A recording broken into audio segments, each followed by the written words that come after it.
ফালাকাটা ব্লকের ক্ষীরেরকোট rail crossing সংলগ্ন এলাকায় কর্মরত অবস্থায় ট্রেনের ধাক্কায় মৃত্যু হলো এক রেল কর্মীর। মৃতের নাম জয়গোপাল সরকার। তার বাড়ি অসমে হলেও শ্বশুরবাড়ি ফালাকাটায় বলে জানা গিয়েছে। স্থানীয় সূত্রে খবর, শনিবার রেল লাইনের রক্ষণাবেক্ষণের কাজ চলাকালীন জয়গোপাল সরকার মোবাইল ফোনে কথা বলছিলেন। সেই সময় সামনের দিক থেকে একটি ট্রেন আসতে দেখে তিনি পাশের লাইনে সরে যান। তবে সেই লাইনের পেছন দিক থেকে দ্রুত গতিতে আসা আরেকটি ট্রেনের উপস্থিতি তিনি বুঝতে পারেননি। মুহূর্তের মধ্যেই ট্রেনের ধাক্কায় প্রায় 50 মিটার দূরে ছিটকে পড়েন তিনি। ঘটনাস্থলেই তার মৃত্যু হয়। খবর পেয়ে জটেশ্বর ফাঁড়ির পুলিশ ও ময়নাগুড়ির জিআরপি রেল পুলিশ ঘটনাস্থলে পৌঁছে দেহ উদ্ধার করে। কী কারণে এই দুর্ঘটনা ঘটল তা খতিয়ে দেখা হচ্ছে। প্রাথমিকভাবে মোবাইল ফোনে ব্যস্ত থাকায় দ্বিতীয় ট্রেনটির উপস্থিতি তিনি টের পাননি বলে অনুমান তদন্তকারীদের।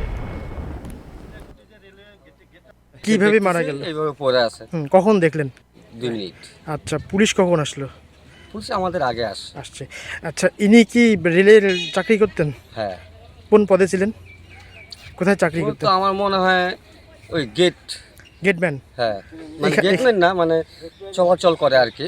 হ্যাঁ। ওইটা কি লাইনের কাজ জানি না আমি। আচ্ছা, লাইনের কাজ করে। হ্যাঁ, লাইনের কাজ করে আর কি। আচ্ছা, মানে এই লাইনের কাজ করছিল নাকি এই সময়? হুম। আচ্ছা, ট্রেন যে আসলো উনি বুঝতে পারেননি ট্রেন আসছে? কি করে বলবো এখন, উনি মানুষে বলে ফোন করতেছিল, জানি না হ্যাঁ। কিভাবে হইলো। হ্যাঁ। আচ্ছা, আপনার নাম? আমার নাম রতন। ঠিক আছে, কি জান? উনি এখানে রেলের চাবিওয়ালার ডিউটি করে তো। হ্যাঁ। তো উনি ডিউটি অবস্থায় ওই লাইনের ডিউটিতে ছিল। যখন ওই দিক থেকে ট্রেন আসছে উনি সাইড দিয়ে এই লাইনে উঠতেছিল, তখন হ্যাঁ। উনি মোবাইল ফোনে কথা বলতেছিলেন। হ্যাঁ হ্যাঁ। এরকমই শুনলাম আর কি গেটম্যানের কাছে। আচ্ছা। এখানকার যে গেটম্যান আছে বাপ্পা চক্রবর্তী, উনি তাই বললেন। আচ্ছা, তখন পিছন থেকে আরেকটা ট্রেন এখানেই ক্রসিং হয়। আচ্ছা। ওই ট্রেনের ধাক্কায় ওনার মৃত্যু হয়। মানে দুটো ট্রেন হ্যাঁ বিপরীত দিকে আসছিল। হ্যাঁ।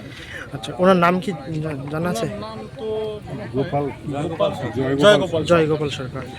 উনি কি কাজ করছিলেন? উনি এখানকার চাবিওয়ালার দায়িত্বে, রোডের রেল স্টাফ। চাবিওয়ালার ডিউটি, চাবিওয়ালা। হ্যাঁ। আপনার নাম? আমার নাম শিবমোহন বর্মা।